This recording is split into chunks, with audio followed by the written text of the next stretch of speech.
కృష్ణప్రసాద్ మీరలకు చెప్పి బిందు కాలేజీకి వెళ్తుంది.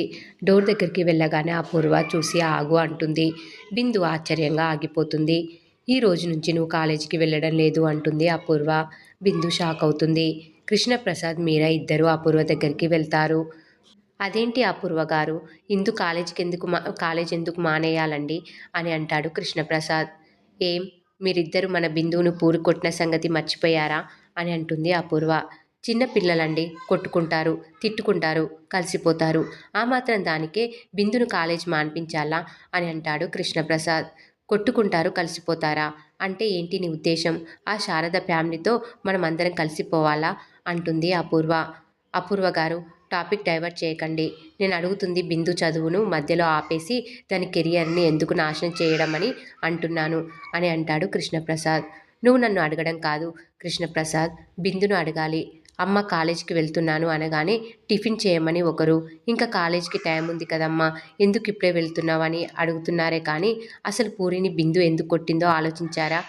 ఆ శివగాన్ని ఇది అందరి ముందు కౌగిలించుకుందని కొట్టింది. ఏమే, వాణ్ణి ఎందుకు కౌగిలించుకున్నావని అడగరే అని అంటుంది అపూర్వ. ఏం మాట్లాడుతున్నారు అపూర్వ గారు, మనం 21st సెంచరీలో ఉన్నాం. ఫ్రెండ్లీగా హగ్గు చేసుకోవడానికి కూడా అనుమానిస్తే ఎలా? పిల్లల్ని అనుమానిస్తే అప్పుడు వాళ్ళు చేయకూడని పనులే చేస్తారు అని అంటాడు కృష్ణప్రసాద్. చాలు చాలు కృష్ణప్రసాద్, బిందును సమర్థించాలని చూడకు. ఇది ఇది ఈ ఇంటి పరువు విషయం. నువ్వు తీసినట్టే ఇంటి పరువు నీ కూతురు కూడా తీస్తుంటే ఇక్కడ నేను కళ్ళు మూసుకొని చూస్తూ ఉంటానని మాత్రం అనుకోకు అని అంటుంది అపూర్వ. వదిన అడిగేంత వరకు నాకు తట్టనే లేదు. అవునే, వాణ్ణి కౌగిలించుకోవాల్సిన అవసరం ఏమొచ్చిందే అని మీరా నిలదీస్తుంది బిందుని. అంటే అమ్మ, అది శివ నా క్లోజ్ ఫ్రెండ్ అమ్మ.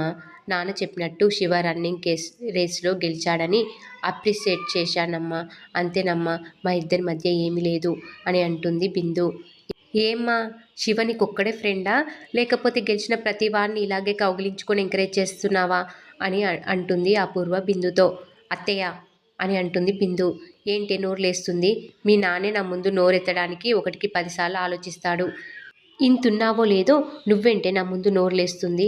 ఈ పరిస్థితిలో ఉన్నాను కదా, కొట్టలేనేమోనని అరుస్తున్నావా? చూడు, నేను పిలిస్తే రావాలి, నేను కొడితే పడాలి. అది ఇంట్లో నా స్థానం. ఎవరి స్థానం వాళ్ళు గుర్తుపెట్టుకుంటే మంచిది, అర్థమవుతుందా అని అంటుంది అపూర్వ.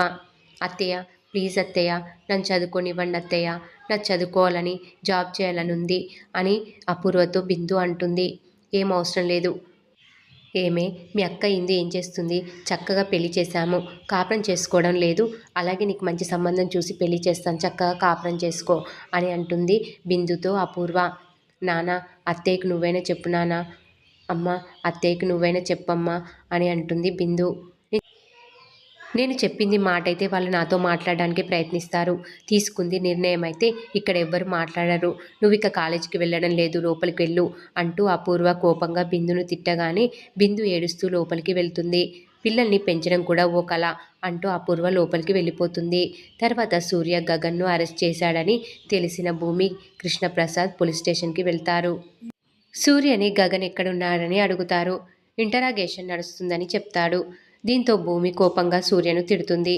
పాత పగ మనసులో పెట్టుకొని ఆయన్ని అరెస్ట్ చేశావని, నువ్వు దానికి బదులు చెల్లించాల్సి వస్తుందని చెప్పి వెళ్ళిపోతారు. మరి ఏం జరగబోతుందనేది రాబోయే ఎపిసోడ్లో తెలుసుకుందాం.